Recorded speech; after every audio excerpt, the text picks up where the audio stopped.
छत्रपति शिवाजी महाराज की जय। भवानी भारत माता की।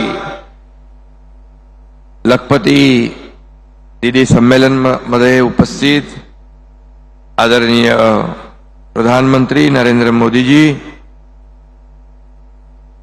आमचे लोकप्रिय उपमुख्यमंत्री देवेंद्र फडणवीस जी, आपले महामहिम राज्यपाल राधाकृष्णन जी, अजितदादा पवार, केंद्रीय मंत्री शिवराज सिंग चौहान जी, आपले प्रताप जाधव, रक्षाताई खडसे, सर्व सन्मान्य मान्यवर आणि समोर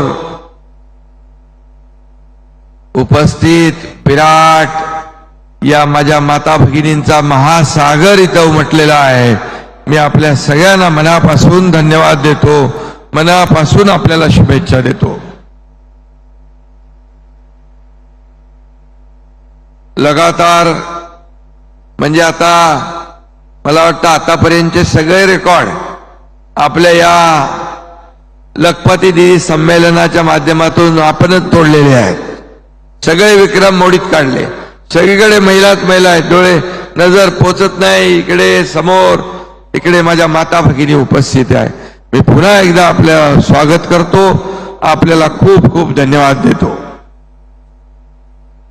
लगातार तीसरी बार हमारे देश की बागडोर संभालने वाले आज तक के सबसे यशस्वी और लोकप्रिय प्रधानमंत्री नरेंद्र मोदी जी का जलगांव की इस पवित्र भूमि पर महाराष्ट्र की जनता की ओर से मैं हार्दिक स्वागत एवं अभिनंदन, बहुत बहुत धन्यवाद देता हूं उनको।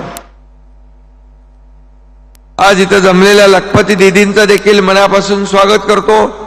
तुमच्यासाठी आनंद सोहळा आहे। जळगाव ही सोन्याची भूमी आहे। जळगावचं सोनं हे अस्सल 52 कशी असतं, इथं जमलेल्या बहिणी देखील सोन्यापेक्षाही सरस आहे आणि म्हणून आम्हाला त्यांचा अभिमान है। आज इस स्वर्ण भूमि पर मोदी जी का प्रेरणादायक संबोधन सुनने का सुवर्ण अवसर भी हमें मिला है। मुझे अत्यंत खुशी है कि मोदी जी आज ऐसे मौके पर आए हैं जब यहां पर 11 लाख हमारी दीदी लखपति तो बन जाएगी और मुख्यमंत्री माझी लाड़की बहन योजना के तहत 1 करोड़ से भी अधिक बहनों के खाते में पहले 2 किस्त जमा करने का काम भी आपके मार्गदर्शन में अपनी सरकार ने किया है। बाकी बहनों के अकाउंट में जमा कर दी जाएगी। या योजनेमुळे बहिणींच्या त्यांच्या चेहऱ्यावरचा आनंद फुलला आहे। राज्यातल्या या बहिणी सरकारला भरभरून आशीर्वाद देत आहेत। 3 मोफत सिलेंडर देणाऱ्या अन्नपूर्णा योजना देखील सुरू केली। मुलींना उच्च शिक्षण मोफत करण्याचाही निर्णय आपल्या सरकारने घेतलाय। लेक लाडकी लखपती योजना अनेक कुटुंबांना आधार दिलाय।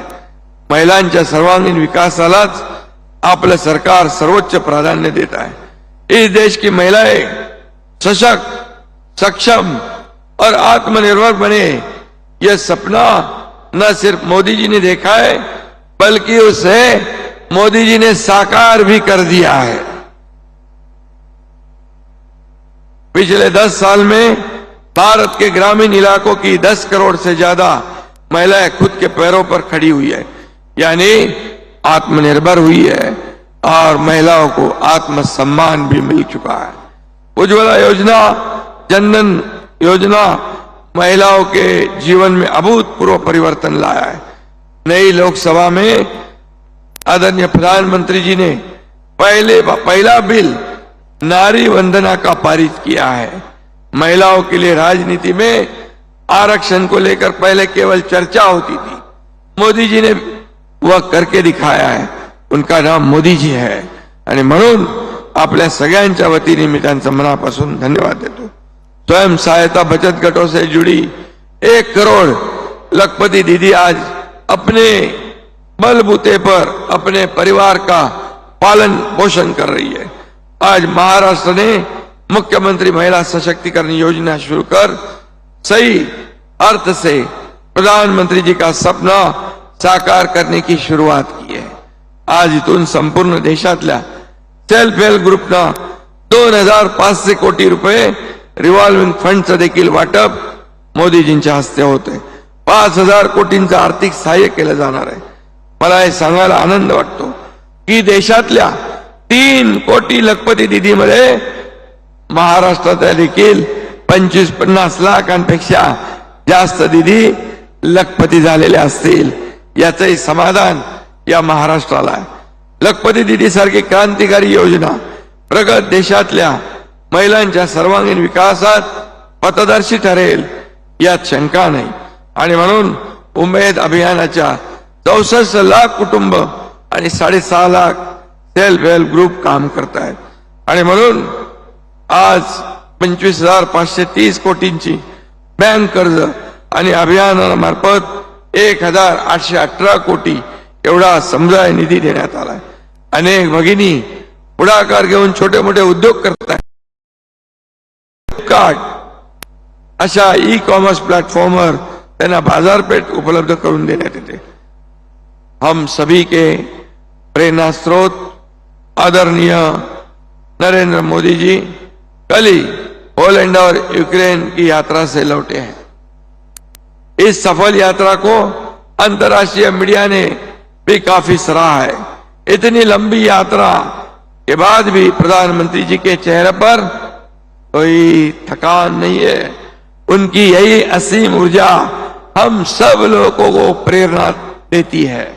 उनसे प्रेरित होकर राज्य के विकास के लिए दिन रात मेहनत कर रहे मोदी जी हमेशा कहते हैं, अगर देश को महाशक्ति बनना है तो महिलाओं की भागीदारी बहुत जरूरी है. महिलाओं के सक्षम बनाना बहुत जरूरी है. मुझे पूरा यकीन है कि देश की महिला सशक्तिकरण के इस प्रयास में प्रधानमंत्री मोदी जी हमेशा महाराष्ट्र के साथ भी खड़े रहे हैं. पिछले 2 साल में केंद्र सरकार ने हमारे राज्य को बहुत कुछ दिया है. महाराष्ट्र के लिए गेम चेंजर साबित होने वाले 76,000 करोड़ के वाडवन पोर्ट को मंजूरी दी है. पिछले हफ्ते ठाणे और पुणे मेट्रो के काम को भी मंजूरी दी है. मुझे यकीन है इसी तरह मोदी जी का पूरा समर्थन एवं सहयोग महाराष्ट्र के विकास को मिलता रहेगा. मोदी जी के नेतृत्व में हमारा लक्ष्य किसानों की आय दुगनी करना है. मैं माननीय प्रधानमंत्री जी मोदी जी से अनुरोध करता हूं, मूल्य स्थिरीकरण निधि योजना के तहत बफर स्टॉक के लिए प्याज की खरीद के संबंध में मूल्य नीति पर विचार करें. इसके अलावा कपास सोयाबीन उत्पादन किसानों की मांगों पर भी निश्चित विचार करेंगे और दूध के बारे में भी सोचेंगे. राज्य में सूखे स्थिति दूर करने के लिए राज्य सरकार नदी जोड़ परियोजना को बढ़ावा दे रही और नीति आयोग की बैठक में भी आदरणीय प्रधानमंत्री जी ने कहा था कि राज्य सरकार नदी जोड़ प्रकल्प को आगे बढ़ाए. वैनगंगा पैनगंगा नलगंगा जैसे देवेंद्र जी ने कहा है कि साथ साथ मराठवाड़ा वाटर ग्रिड की महत्वाकांक्षी योजना को आगे बढ़ाने के लिए केंद्र सरकार मदद करे. कोकन के बारे में भी केंद्र सरकार जरूर विचार करे और इसलिए मैं उनको बहुत बहुत धन्यवाद देता हूं. मैं इतना ही कहूंगा कि 2 पंक्तियां मैं प्रधानमंत्री जी के लिए कहता हूं. प्रधानमंत्री पद पे है मोदी, इसलिए देश की महिला है हो गई लखपति दीदी. मोदी जी का है यही प्रयास, सक्षम महिला और उसका विकास.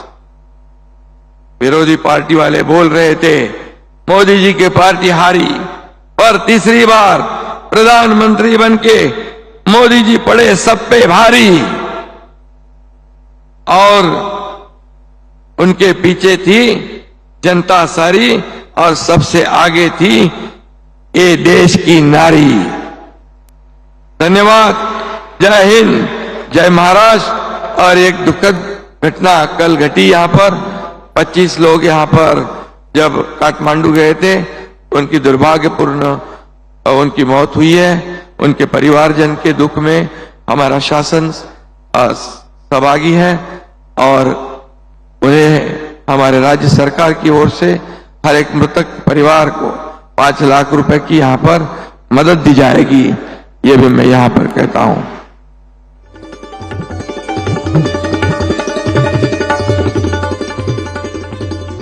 बहुत धन्यवाद माननीय आपका। दीनदयाल अंत्योदय राष्ट्रीय ग्रामीण आजीविका मिशन के तहत वित्तीय समावेशन को बढ़ाने हेतु सामुदायिक निवेश पूंजी